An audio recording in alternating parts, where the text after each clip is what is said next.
Hello, welcome to R4 Psychology.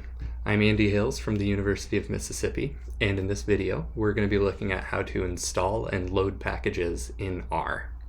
So what are we doing here? Why do we have to go through this step? Well, the wonderful thing about R is it's this wide open ecosystem, and people can create and make available packages that let you do all sorts of wonderful things.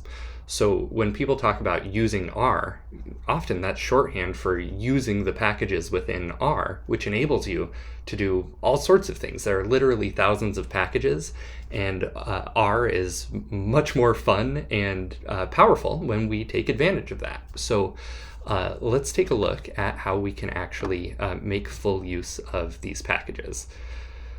So we've got a new session of R here. These windows should be familiar to you now. The first thing we'll do is make this data set available to us. This is a data set with 344 penguins. And we might want to look at a distribution of, let's just say, the bill length of different penguins. So we can create this histogram, and look, let me get out of the way here so you can see this.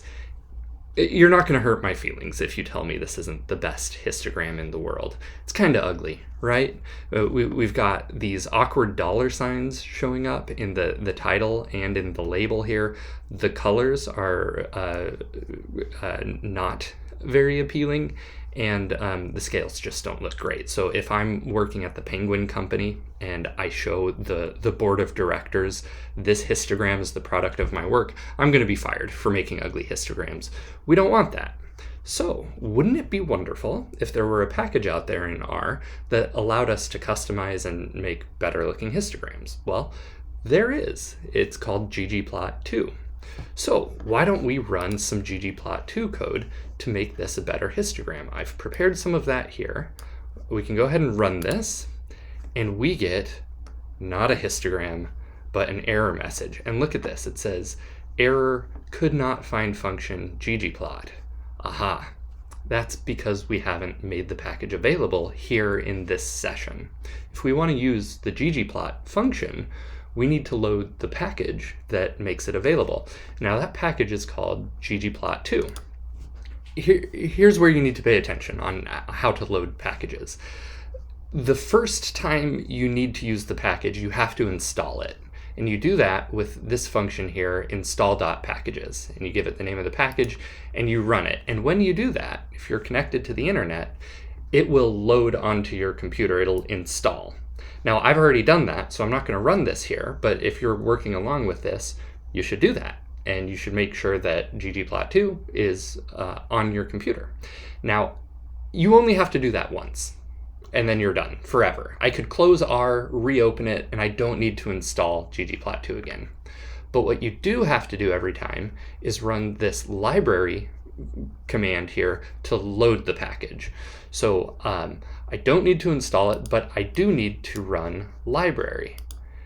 And now that I've done that, I've told R in this specific session that we're going to be using ggplot2, so it should make those functions available. So now that I've run the library function and I've loaded ggplot2, I can go back to my histogram using all of this code. Don't worry about what this code means. Just understand that these are all things that ggplot2 gives us the ability to use. This is all ggplot2 language. So we run this and we get a much more appealing histogram. You see the labels have been cleaned up here. We've added units to the x-axis here so people can see what units those are in. The colors are more appealing. We show this to the board of directors at the Penguin Company. They give us a promotion and a raise. Life is good. And that is because we learned how to install and load packages in R. So obviously this is broader than just ggplot2, right? There's packages to do all sorts of things, complex statistical analyses, even trivial things that just make your life easier and make it simpler to navigate R. A lot of the packages that we'll use later give you the ability to arrange things logically from left to right, the way humans read instead of the way computers read. So packages are nice. Now, before we close this video, there's two things worth pointing out.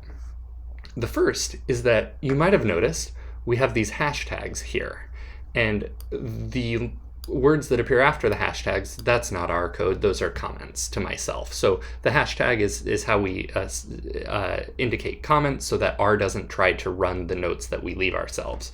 So here I've left a comment saying this is how I make the data set available, this is how I produce a sad ugly histogram, down here this is how I produce a beautiful histogram. Now it is wise to get in the habit of leaving these comments for yourself. You'll be amazed how stupid your future self is. Your future self won't be able to make sense of the code that you've written just on its own. So leaving these indicators for yourself in the future and for any future investigator who's trying to reproduce your work is obviously a very smart thing to do. Now, the final thing to point out here is when we produced this beautiful histogram, you might have noticed down here on the left we got this warning message. R is looking out for us here. It noticed that there are 2 rows in our data set that are containing non-finite outside the scale range values. Now, that's admittedly not the clearest way to put that, but it is flagging for us that there are 2 rows that it didn't include in this histogram. Now, that's kind of strange. Anytime you get a warning message about anything, it's obviously a good idea to investigate. So in this case, we could we could just go into the data here, and we're making a histogram of bill length, and you'll notice right off the bat one of our values is missing. And if we were to scroll further down, we'd see that there's a second value that's missing. So this warning message here is just saying, hey, you should know there's 2 values in your data set that didn't find their way onto this histogram. And now that we know that, we're aware of the warning message, and we can move on accordingly.